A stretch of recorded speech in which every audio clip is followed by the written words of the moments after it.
This Monero Matteo video is sponsored by Cake Wallet. Safely store, send, receive, and trade your Monero on Cake Wallet on Android and iOS.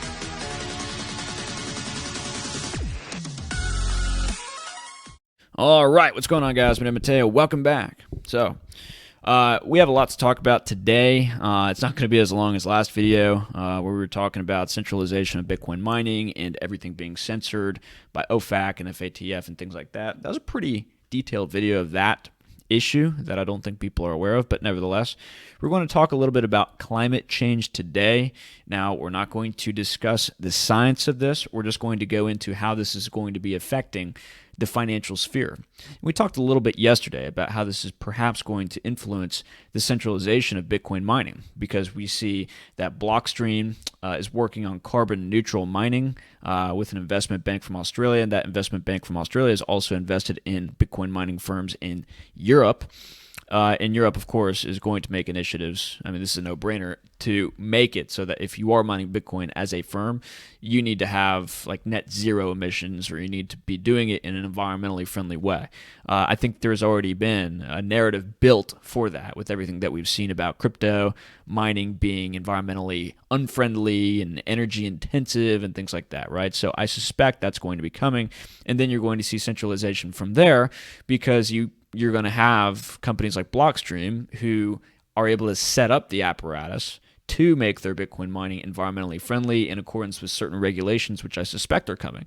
And perhaps they lobby the government to set up those regulations so as to make a higher barrier of entry that crowds out a lot of new market participants from Bitcoin mining, which gives them more market share, which also centralizes Bitcoin mining, which makes it more prone to regulatory oversight and perhaps blacklisting of addresses by OFAC and FATF. So that was pretty interesting, that conversation we had yesterday. But you're going to see more of this. My personal speculation is that the whole climate thing is more oriented towards just having an excuse for bigger government, global government, in fact. And we're already seeing a little bit of this.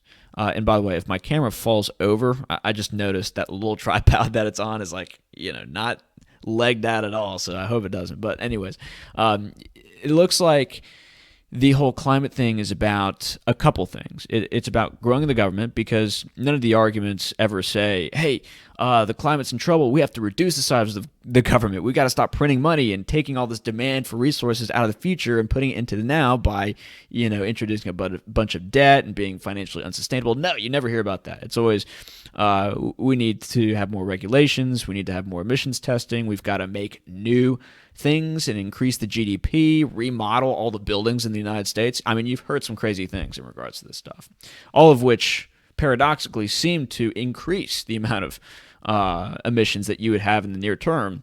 But none of this is supposed to make sense. It's just supposed to scare you, in my opinion, into vying for bigger government. Because government is the only answer to all this. And apparently, people seem to believe that even though the government can't manage a half-decent economy, this is what the 20th century was pretty much all about: the failure of socialism, the failure of communism, and how that led to, piles of bodies, stacking up to the stars, right? I think it was like 100 million people who died as a result of, communism and socialism in the 20th century. But nevertheless, I mean, they can't manage a decent economy, but we should trust them, guys, in order to manage the climatological apparatus of the earth, if that makes sense. I mean, of course it does, right? But that is sort of the initiative, that's the push. And de facto, of course, they're going to have to control economies in order to prevent this climatological catastrophe that they perceive is coming. And of course, they're bringing out little girls in order to vie for this stuff, in order to weaken your defenses, to weaken your rationality. Like Greta Thunberg, you're just supposed to say, oh, like the little children are in trouble, the little children are angry, we need to listen to the children. It's the same thing that you saw in the United States with the whole gun debate thing, but this is what's happening. And there's this push, and it's going to significantly influence, I think, cryptocurrency, tax administration, financial technology projects, and everything like this. And of course, government regulation over everything. So that's just how I want to start this, because we're going to look into Mastercard today. If you haven't seen our Mastercard video, go check that out. I mean, some pretty nefarious fellows are behind there, CFR, Trilateral Commission. The UN are behind Mastercard, and Mastercard is, of course, invested in over 100 different blockchain projects. They're working with all the world's central banks to create their CBDC, which, by the way, is going to make it so that they can print even more money out of nothing and make it so that they can pull more demand out of the future and make our financial situation that much more unsustainable. But again, that has nothing to do with the environment to them. It's completely inverse. They want to use the central banks actually in order to fund ESG initiatives, which we're about to get to, which apparently are going to cost like over $100 trillion, according to calculations, which is going to come from the central bank. So, I mean, the whole thing is just satanically twisted, of course. But let's take a look into this. And remember, guys, this is pretty key information. Like, comment, subscribe, all that stuff. So, this is from the Climate Depot. Now, just to be upfront with you, the Climate Depot is a skeptical place in regards to climate change. They've had a lot of climate skepticism. What do they call it? Climate denial. I've heard that term thrown around in order to have you associated with people who deny the events carried out by the Germans in the 1940s. I don't even know if you could say the word. But again, there's a demonization campaign that goes on with anyone who doesn't necessarily doubt that there's climate change, but doubts that it's catastrophic or doubts that the government could fix the problem, right? If you're like a free market guy and you're like, hey, maybe we should just employ economics, given economics is all about doing things efficiently, we should get the government out of the economy and therefore blah, blah, blah, right? Well, you're a denier. You're hating the children, right? Because you want the planet to be destroyed, I guess. So nevertheless, they have an article here talking about MasterCard joining forces with the UN, and we already know, looking at the MasterCard board and the MasterCard Foundation, which is a 10% shareholder, the biggest shareholder of MasterCard, that the UN is heavily involved in MasterCard already. Look at the people on those boards, very connected with the UN. So, new CO2 monitoring credit card enables tracking of carbon footprint on every purchase, monitors and cuts off spending when we hit our carbon max. So it's going to be like a credit card. And instead of having a credit limit, you're going to have a carbon limit. And we'll get to this here in a sec, how they track all this stuff and how the Internet of Things is going to play into this so that everything in the supply chain is tracked in order to help firms like MasterCard determine the climate impact of certain purchases and then limit your economic capacities in that way. So moving on, let me just make sure I'm recording. Okay, cool. The World Economic Forum praised Doconomy. And we'll get to Doconomy here in a second. While many of us are aware that we need to reduce our carbon footprint, advice on doing so can seem nebulous, and keeping a tab is difficult. DO monitors and cuts off spending when we hit our carbon max. And that's straight from the World Economic Forum. So this is what they're working on. Climate Depot's Mark Morano, who is a climate skeptic. Let me just be upfront with you guys. This is a little bit biased, but this is just what they are saying here. This CO2 monitoring credit card will begin as a voluntary measure, as everything does, right? With no mandate. Just as, of course, when you got the when they came out to stab you, it was voluntary. And then they started to bribe you, and then they made it mandatory, which is going to happen with the CBDC, by the way, which is what we've talked about here on the channel. They're going to make it voluntary to use the CBDC. Oh, you want to use different cryptos? You want to use the Lightning Network? That's fine.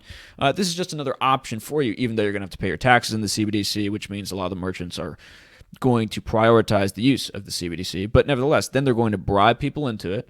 They're going to pay you to get into the CBDC, sell your Bitcoin to the government. They'll hold the Bitcoin, and then you'll be able to get into the CBDC that way. They'll probably pay you like a premium on your cryptos or something. And then they'll mandate it, which is what I suspect will coming, and then they'll crack down on the rest of the cryptosphere. That's what I predict. I know that's unpopular, but I suspect that's what's coming. So just a short note on that. But how long until this CO2 card will be mandated by big corporations in collusion with governments?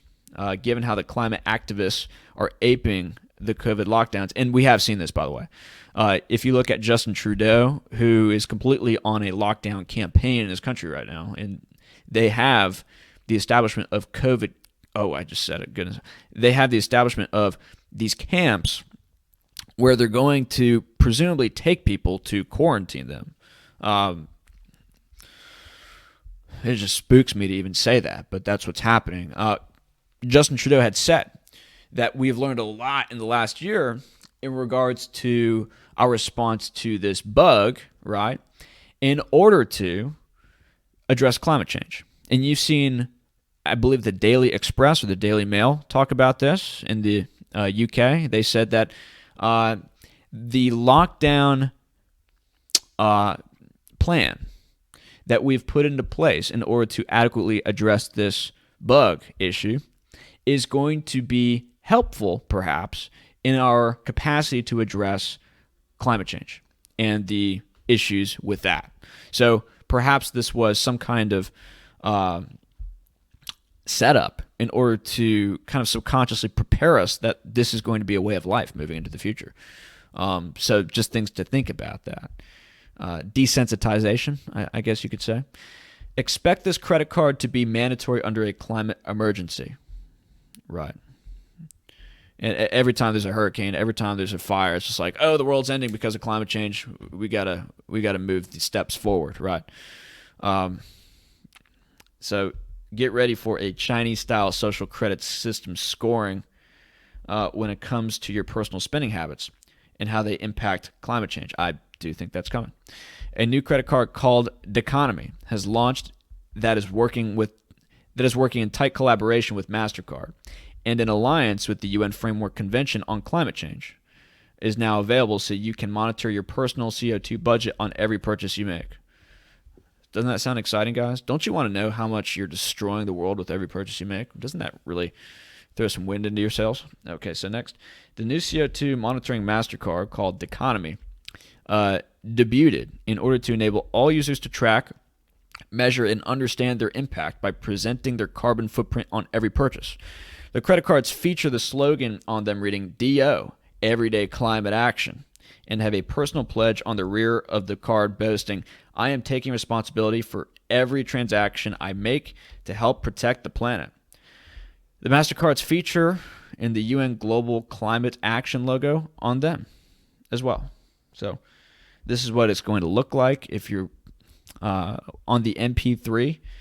It just has the MasterCard logo. It says DO, Global Climate Action, just as they talked about.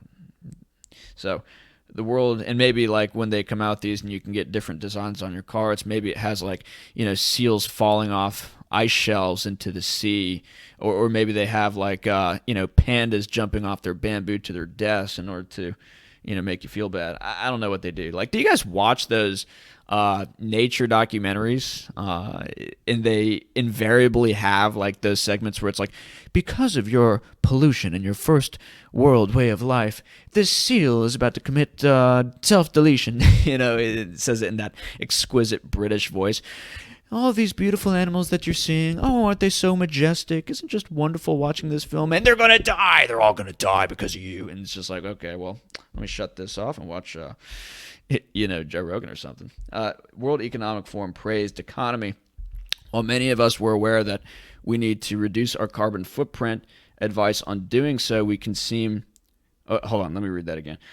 While many of us are aware that we need to reduce our carbon footprint, are you aware of that, guys? I just want to make sure that you were aware, do my part. Advice on doing so can seem nebulous, and keeping a tab is difficult. Well, why does it seem nebulous? Surely we should all be able to understand our individual actions and how it affects a global, planetary, complex system that's got millions of interdependent variables. Surely that should seem easy, shouldn't it? Why is it nebulous? I don't understand. DO monitors and cuts off spending when we hit our carbon max, the World Economic Forum wrote. So, again, this is about social control. This is about economic control. It's not that complicated. The Doconomy credit card website explains, with fat, sugar, and salt levels labeled on food we buy, why shouldn't our CO2 emissions be just as visible? Good question. This type of information shouldn't be a premium or luxury that consumers pay for. Bro, who would pay for that? Do people do that? They pay to see? Talk about masochism, right? But rather an essential part of every shopping journey. The website details how the credit card will help consumers understand their impact by presenting their carbon footprint on every purchase. So this is what Doconomy is saying. Matthias Wickstrom, the CEO of Doconomy, explained, reducing carbon emissions needs to be prioritized by all parties. At Doconomy, we are proud to engage and educate around our lifestyle's impact on the planet. The financial sector has developed a tremendous efficiency. Now that same force can address the planetary fragility. And my question here is everyone going to have the same carbon footprint credit limit, the same carbon limit? Are these people who fly on their private jets to these climate summits, are they going to be bound by the same levels of limitation that us peons are? That's just a question I have. How many carbon credit cards will I be able to open? And what will be the consequence if I go over the max? Will I have to eat bugs? Will I have to live in a box with no electricity? What are the implications of this, is my question. This new CO2 monitoring credit card follows on the heels of the new study in the journal Nature in August 2021, calling for personal carbon allowances. Oh, there you go. So you have it right there. Personal carbon allowances that would monitor individual CO2 emissions through smart meters and tracking apps. Oh, I thought this was talking about, well, if you do nice things for the government, you can get a better carbon allowance or something. Maybe if you're Greta Thunberg and you're proselytizing the religion of sorts, well, then you can be able to justify more CO2 usage, right? Doconomy's new CO2 monitoring card boasts that it has started providing 90 million consumers with carbon footprint insights. Oh, this has already started to happen. I was not aware they were this far. 90 million consumers already on this stuff. So this is rolling out, guys. This is happening right now. The credit card was launched with the aim of educating all consumers around climate impact information as a first step towards driving awareness around the climate crisis. So my question is, if you've applied for a credit card, you know that it's based on your income, it's based on how well they anticipate you paying your bills, your expenditures per month. How does all that play into this carbon card of sorts? I'm curious about that. The Doconomy CO2 card website claims that it is the largest initiative ever taken by a bank in educating its users on the impact of consumption. So they're calling it education right now, you see. It's not going to stay that way. It's not going to stay that way. I'm rather confident of that. It's not going to be about educating users. It's about controlling its users in regards to their consumption. Controlling consumption, that's what they're talking about. Working in tight collaboration with Mastercard, setting a global standard for carbon calculations on everyday transactions. And so, just something that came to my mind, when they roll out the CBDC, you're going to have these cards be everywhere, I suspect. I think they're probably going to roll these out roughly at the same time. And so, maybe this is going to be part of their way of trying to control inflation by limiting people. Oh, man, this is going to make Monero go nuclear. Okay, so listen to this. By limiting people's capacity to buy a certain number of products, no matter how much money you have, it's based on your carbon now. Well, that's going to be deflationary because there are only so many goods and services which can be purchased. You can't have so many people going out there at once in order to, just buy as much as they want, right? And so I suspect this is going to play into our thesis that we've had since the start of the channel. There are going to be a lot of goods which make their way to these alternative marketplaces. Somebody commented and said I should use the term DNM, dark net marketplaces. I imagine that those are going to just go nuclear and explode in usage. Because if you have controls on what you can consume, and maybe there are price controls coming because of the inflation, maybe that'll be a pretext to what we're talking about here. And then maybe you can't get into the economy if you don't have the stabby, which is another element of this. I mean, just consider all the variables at play here, guys. Shortages due to supply chain issues, right? Now you have this coming onto the scene to limit people's consumption due to climate, right? All of this is super, hyper, mega bullish on the coins that we're into, on the freedom coins, on these privacy coins, because people are going to use these coins in order to engage with the black market, in order to get more than they could otherwise consume on the system. You understand? So that is something I want to note to you. And you're not going to be able to do this with Bitcoin. Oh, no. Because they're going to track that as well. And that's going to be tied into, like if they know your address, then which is going to happen. Go check out our prior videos. Everything's going to be KYC. You may have to register your address with the government at some point, right? Well, they're going to be able to link that information with how much carbon that you're using on your credit card.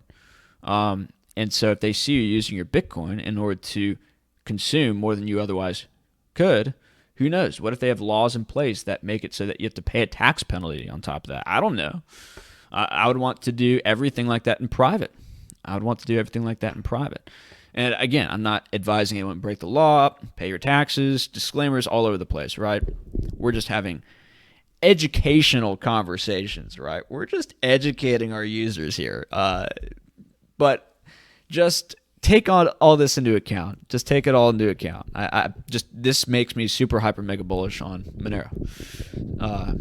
So going back to this, the Doconomy CO2 credit card. Yeah, we just read that.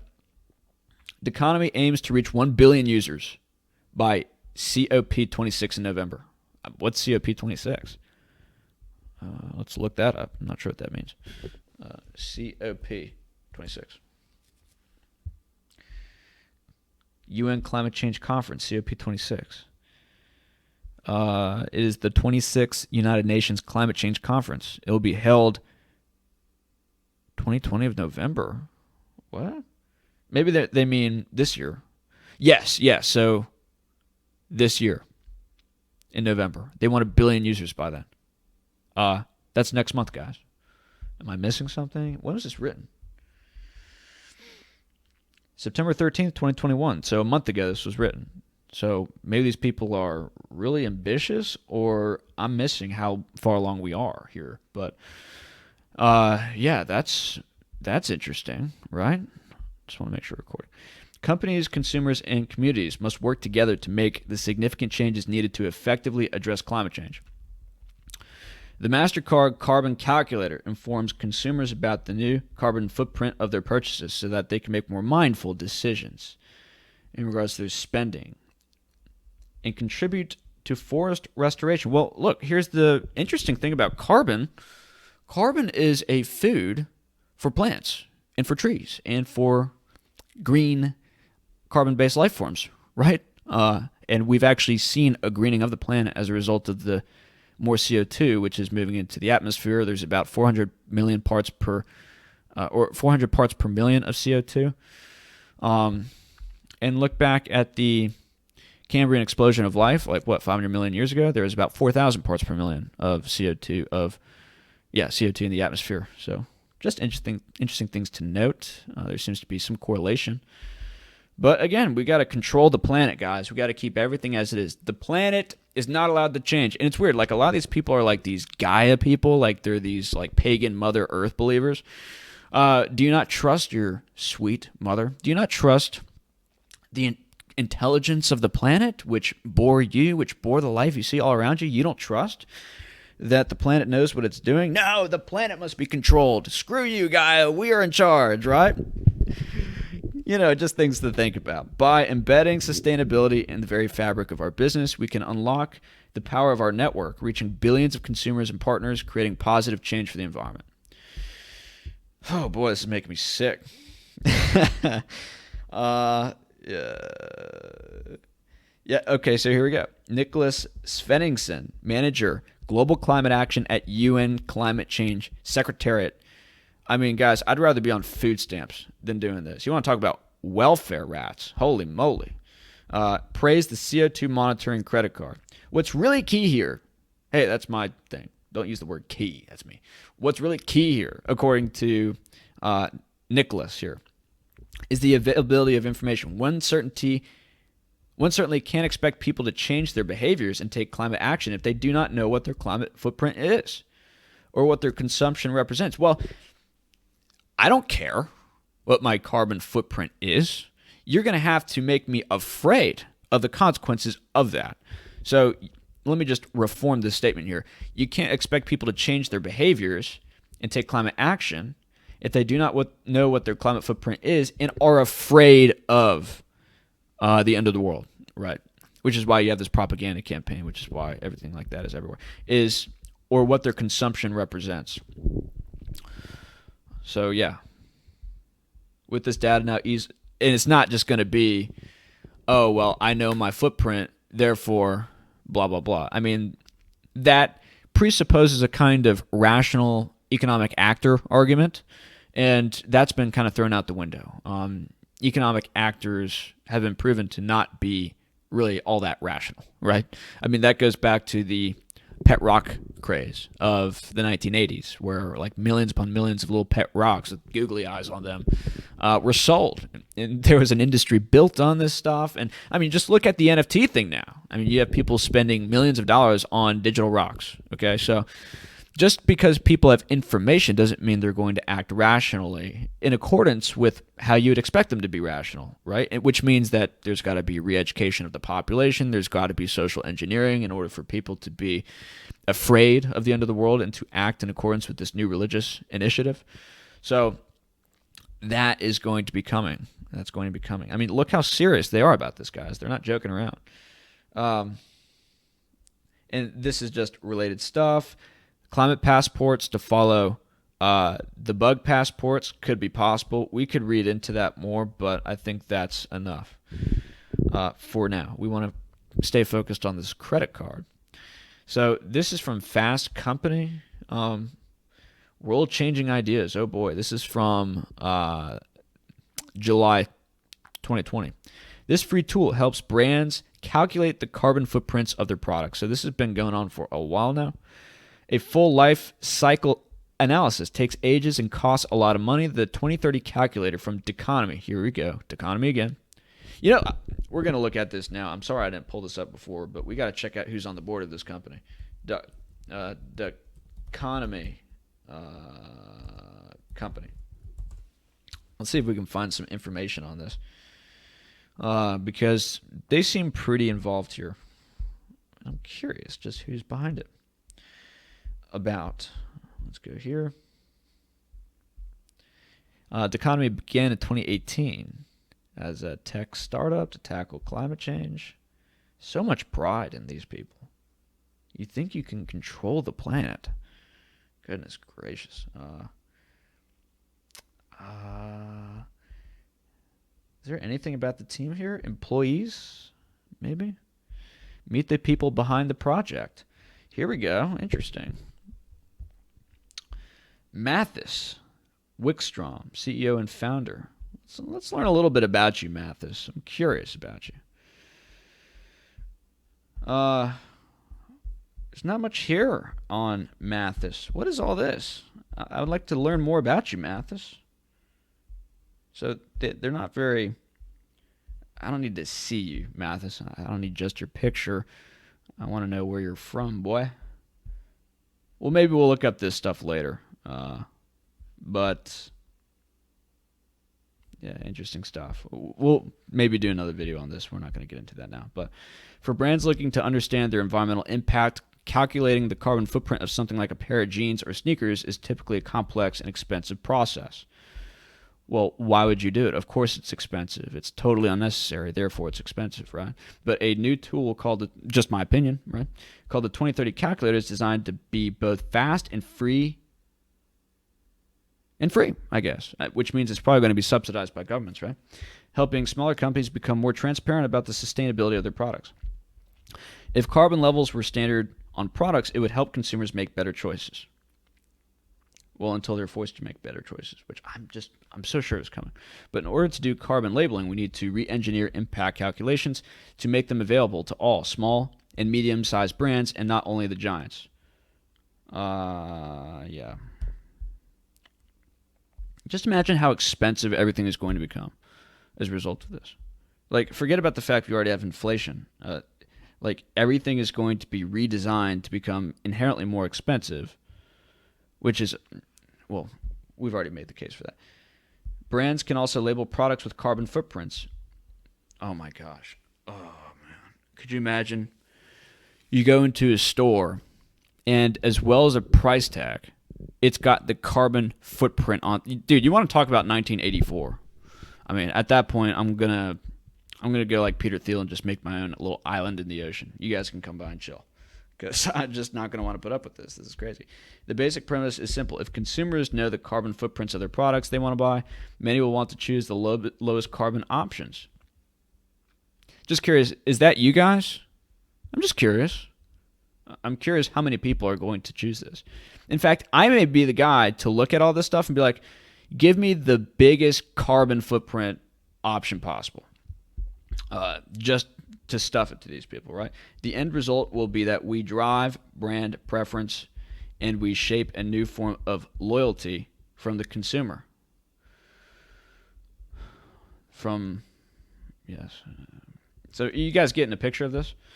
So let's go here. 2030 vision. You all have heard about this. The 2030 agenda is all about you're going to own nothing and be happy, of course. As these people say right here, own nothing and be happy. The Great Reset's vision of the future. World Economic Forum video tells us about the plans for humanity in the year 2030. And it's got this simpy looking dude right here. You'll own nothing, be happy, and he's smiling. And you can see it in his eyes that he has been totally enslaved and conquered. You can see it, can't you? No, I can't. Yeah, so dystopian Great Reset, Klaus Schwab, you will own nothing and I will own you. Take our stabby and die, right? 2030 agenda. They've got the global goals, right?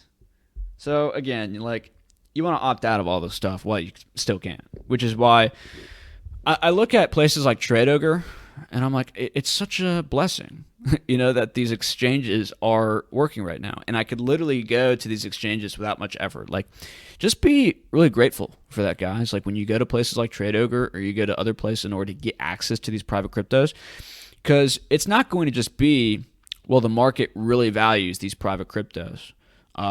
They're going to go up nuclear in price. I think that's going to happen, but furthermore, it may get to the point where it's just you value having these currencies because it's almost impossible to get these currencies at some point because of everything going on here. They're going to not want you to opt out of their system, which means they're going to shut off the on-ramps. And if they suspect you even have these currencies, maybe they just, maybe they cut you off from crypto altogether. I don't know. We've already seen that in Canada, if you go from, your BitBuy account, from your centralized exchange account. I think we saw this with Gemini too. If you go from there to TradeOgre in order to buy cryptos on TradeOgre or do whatever, they shut down your account. Your account gets terminated after they send you a affidavit. They're like, hey, could you confirm that you are using this non-KYC exchange? And then, you go from there. So value your freedom coins, guys, because they're not going to be easily accessible at some point, I suspect. And that could be in the case of them being either prohibitively expensive to get access to later in the future because everybody starts to wake up to this stuff, or it's just logistically it's hard to get. So just something to think about, in my opinion. This is all just my opinion. Let me know what you guys think. I'm curious. So this is kind of what it's going to look like, guys. You're going to have denim pants, and it's going to tell you the total carbon footprint, kilograms of CO2 that went into making it. Now, it's honestly intellectually interesting to me to see all of the costs that went through the supply chain to come out to the final product. Product weight, 1,250 grams. They look into the materials, the packaging costs, the energy, the transportation. And who knows, maybe they'll have a digital tag on there which automatically updates for every day that it's in the store so as to account for the lighting of the store maybe. Who knows? A digital tool that radically simplifies the process of calculating a product's carbon footprint by eliminating all previous hurdles. So we've talked about this. But guys, this is what is going to be coming for financial instruments like credit cards. And it's going to be integrated into the CBDC, I imagine. So I just want to end with this article here, which came out today, actually. Here is the hidden $150 trillion agenda behind the crusade against climate change. and crusade is quote unquote, right? If this from Zero Hedge. And I know a lot of people are like, oh, the world's ending yet, Zero Hedge. But they have a lot of good key stuff. And I think a lot of the stuff that they've predicted has come true. Like Zero Hedge, I think, was like the first news outlet which had said, hey, it looks like the bug came from the lab. Like they said that, I think like February of 2020. Like they were way ahead of the curve. They're like, yeah, looks like it came from the lab. Let's look at Xi Zhengli. Let's look at some of these other people who were involved. And now the media is now finally coming around to this, like 2 years later, which is crazy. But yeah, they are pretty on top of the ball. We now live in a world where bizarro headlines, such as the one below, have become a daily, if not hourly, occurrence. Treasury to study impact of climate on households, communities, whatever that means, right? Treasury launches effort on climate-related financial risks. Brainard, who is a Fed FOMC member, I believe, climate scenario analysis will help identify risk. And Kashkari, who is an FOMC member as well, or is a governor at one of the banks, I can't quite remember, but he's a big Lex Luthor character here in this story. He's like, yeah, we need to save the world and we need to address climate change by the Fed getting involved in the economy to help that happen. We need to print money to support climate change initiatives, blah, blah, blah. Like, that's where he's at. And that's where some of the other people are going to be at, too. Brainard, climate change could have profound economic effects. Fed to look at climate change from view of risks to banks. I mean, guys, does that not sound just totally ridiculous? Fed is taking the right course on monitoring climate change. Fed should consider climate change risk to financial system. Wow. So now, in case someone is still confused, none of these institutions and not a single of the erudite officials running them give a rat's ass about the climate, about climate change risks, or about the fate of the future generations of Americans, and certainly not about the rising water levels sweeping away their massive waterfront mansions. Exactly, so right. And look up Dan Pena. He has a pretty good comment on this, the $50 billion man. He's like, yeah, I wish I came up with the climate change scheme. It's unfortunate that everyone's falling for it, but I would have made a ton of money. Like Al Gore, right? Al Gore's made like hundreds of millions off this stuff. And he's one of the initial, we're going to die guys out there. If they did, the total U.S. debt and unfunded liabilities wouldn't be just shy of $160 trillion. Exactly. Yeah, so the central banks are going to pretend to care about climate change when, if climate change is real, let's just assume that it is, and it's a huge issue. And by the way, climate change is real. The climate always changes, whether or not it's catastrophic and is going to end the world and humanity and all life on Earth as we know it. That is highly speculative, to put it lightly, right? So the central banks have caused so much misallocation in the economy, so much of a waste of resources. Central banks have made it so that we could have our wars in the Middle East funded, which have caused, the destruction of entire countries that are going to have to be rebuilt. We've used uranium-depleted weaponry, which has toxicified certain environments, as well as white phosphorus. I mean, we've destroyed environments, and we've contributed a lot, presumably, to climate change through our military interventions overseas. And that's only been able to be sustained by central banks, you see. So when we hear central banks coming out and they're saying, hey, we need to do more of what we have been doing in order to save the climate, just realize that's like a satanic 180 inversion of reality. So just want to note that. So what is going on? And what is it? And why is it that virtually every topic these days has to do with climate change? Quote unquote, net zero, green energy, ESG. The reason, as one would suspect, is money, some $150 trillion of it. So Bank of America is now coming out with a report, and they are covering the trans-warming world. Is climate change transitory, Fed? That's just a question I have, and serves as a massive primer to today's net zero reality. Yeah. So none of which happen to mention China's role in the global climate change crisis. Well, of course, right? Because that's where the biggest revenue streams are, according to Zero Hedge. Makes sense.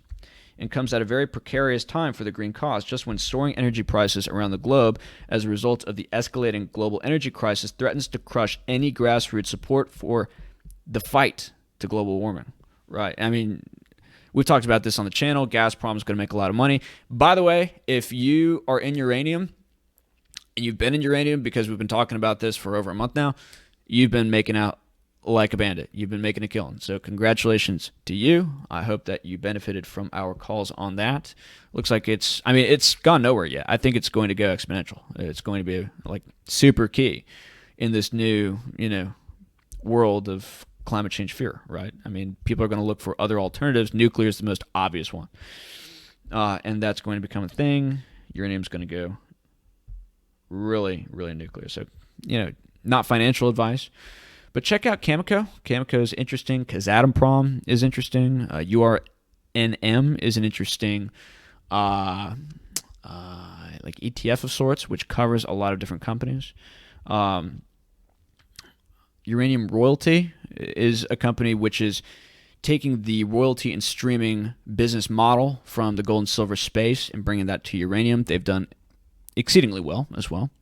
So check out those. I think those are just interesting projects going on in regards to uranium. So just something to note.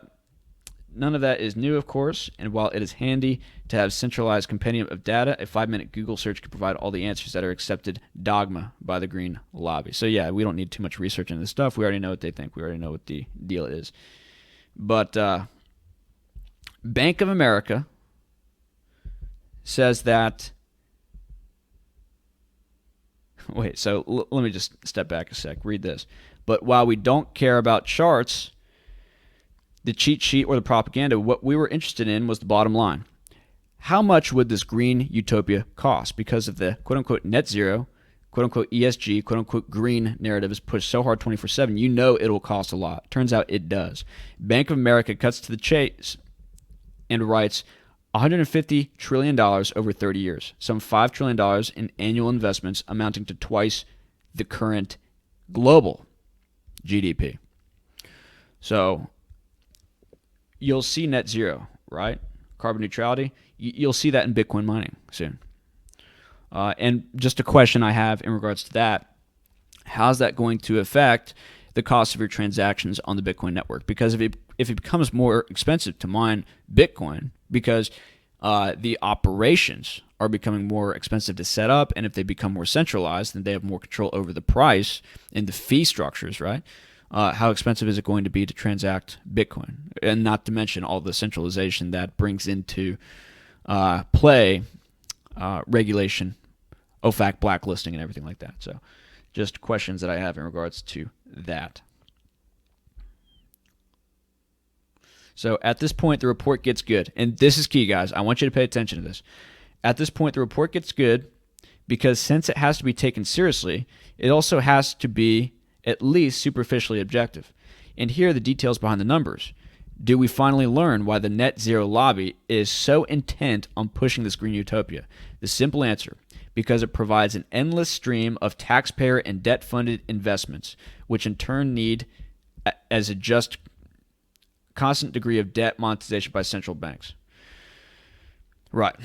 So because they're going to have this become a moral crusade, a moral initiative, they're going to do things like you can't imagine. Like they've done this with past wars, like in World War I, you had the introduction of the income tax. In World War II, that was expanded to make it so that you had your taxes withheld periodically in order to have more revenue to go to the government, have more cash flow go to the government to fund the war effort. Those never went away. So when this turns into a wider initiative, we've talked about this before, they're going to make new taxation initiatives. They're going to have the central banks print more money. Now, Bitcoin bros are going to be like, oh, this is great for Bitcoin. It's going to increase the price like mad. We're going to be rich, right? This is actually great news. Here's the problem with that. We've talked about this. Go check out our crypto confiscation is coming video. We make the case, and that is based on our unrealized capital gains tax video. We make the case that unrealized capital gains taxes are coming. And when you have your inflation-adjusted gains in Bitcoin, in these public blockchains, they're going to be able to laser in and see that, okay?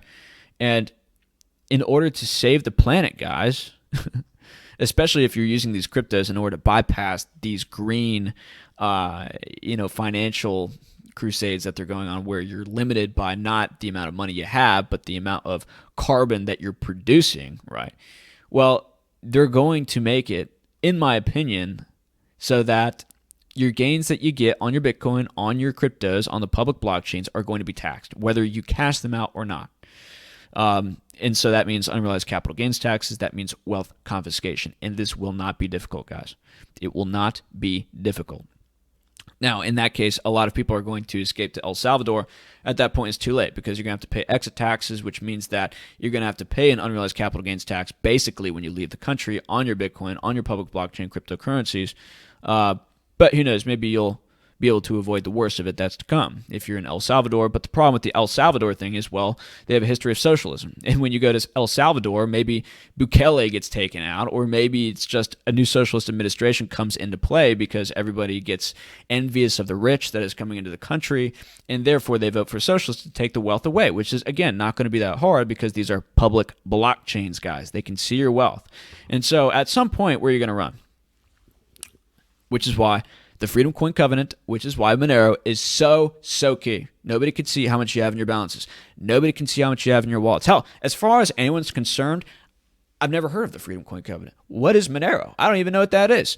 You want to tax my cryptos? What's crypto? I don't know. Too late for me, maybe not for you. But I think that it's going to be really, really key to get into these assets, guys. And we say this over and over and over again. Like, how good of a case have we made on our channel the past 2 months, the 80 or so videos that we've made? I mean, we've been pumping this stuff out. Some of you guys are just still in shock of like, oh my God, he's like, stop with the content. I can't take it. Like, seriously, we've made a seriously strong, robust case as to why you need to get into this stuff.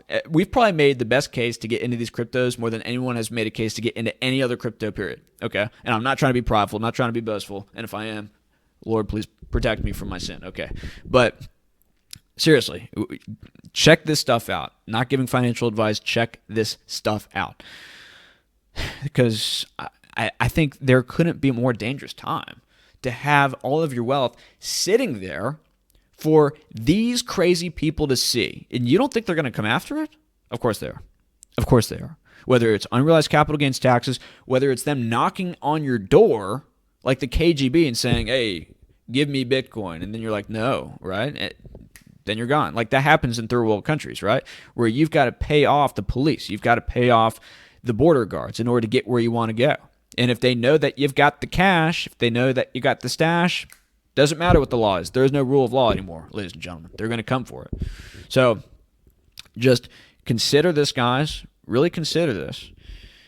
And interesting, the next statement in the Zero Hedge article, consider this. The COVID pandemic has so far led to roughly $30 trillion in fiscal and monetary stimulus across the developed world. And yet, not even 2 years later, the effect of this $30 trillion is wearing off. Yet, despite the Biden's admin attempt, the effect of the $30 trillion is wearing off, yet despite the Biden's administration, finish your words, guys, to keep the COVID crisis at bay, threatening to lock down society at a moment's notice with the help of the complicit press, the population has made it clear that it will no longer comply with what is clear tyranny of the minority. And so the establishment needs a new perpetual source of funding, a crisis of sorts, but one wrapped in virtuous and noble facades. This is where the crusade against climate change comes in. Yes, and they've already laid the groundwork for this. You already have a lot of people freaked out about this. So let's get to the conclusion here. And there you have it. Yeah, so as Bank of America admits, it's all about greenlighting the biggest quantitative easing episode in history. And if you don't know what that is, it's when they print money out of thin air and buy treasury bonds. They buy other securities and mortgage-backed securities and things like this, right? So, yeah, they're going to use this as a pretext to print endless amounts of money and to tax you more than you could even imagine. If that sounds scarier than any religion in human history, it's because it is. Yes, and it is a religion. It is kind of a religion. And, people kind of, they kind of slag at me for my faith in Orthodox Christianity. But look, if you don't have a higher loyalty or a higher God in your life, it's actually quite difficult to prevent yourself from having idols, to prevent yourself from worshiping governments or climate change initiatives or things like this. It's hard to not have something that you're emotionally attached to that occupies your spirit and purpose for living, right? I mean, all of us want to live here with a purpose. All of us desire that to be the case, very fundamentally. It's not healthy, in my opinion, and I've been in this position before, to have this outlook that nothing matters, who knows if we even have free will, and then you fall into like a nihilistic state. But everyone clamors to have some morally righteous thing to fight for. Everyone clamors to be able to serve something, some movement, some community. It's within us. It's intrinsic. And so that's why I think Christ is so important. Like, if we all believed in Christ, we could definitely avoid stuff like this. Now you may say, well, I mean, that's going to come with its own consequences. Well, are those consequences worse than what's going to be coming here? I mean, just take all this into account, guys. Crazy people are running the show. So don't want to rant too much on that. You guys know, I think, my position on all this stuff already. But I hope that you guys found some value from this. Yeah, that's it. That's all I want to say. Turned out to be longer than I thought it was going to be. I like to rant, if you can't tell. But yes, tell me what you think about all this stuff. There's a lot here. I'm curious your thoughts on this stuff. Thank you for checking out all this and making it to the end of the video. I know our videos lately have been a little bit long, but I hope that you got some insights from it. I hope that, again, you see the value of these freedom coins that we talk about here on the channel. You know, like Monero, Pirate Chain, excuse me. Sorry about that. Xano and some others that we've talked about, right? Very, very key projects, which all should be top 10, in my opinion. All of them should be top 10. But we're just ahead of the curve. I think we're ahead of the curve. So that being said, guys, check us out on Patreon if you want to become a patron, if you want to get some of the benefits over there and just support our work here. That'd be really appreciated. Check us out on Odyssey. I really want to move more people over to Odyssey, especially with videos like this. We're not going to have the eye of Sauron come upon us and look upon us very favorably when we say things like this. So go to Odyssey. I know some of the things we talk about here are contentious, and we're getting into an environment where the people who are in power, especially over YouTube, are more sensitive of what we talk about. So check us out over on Odyssey, free speech platform. They're great. Rumble as well. Check us out on Twitter. I've been tweeting more, and Telegram. That's it. And check out the donation links below.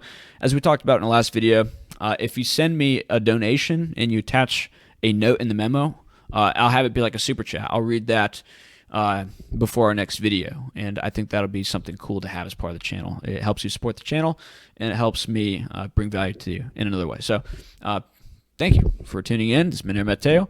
Hope you guys have a great day. God bless.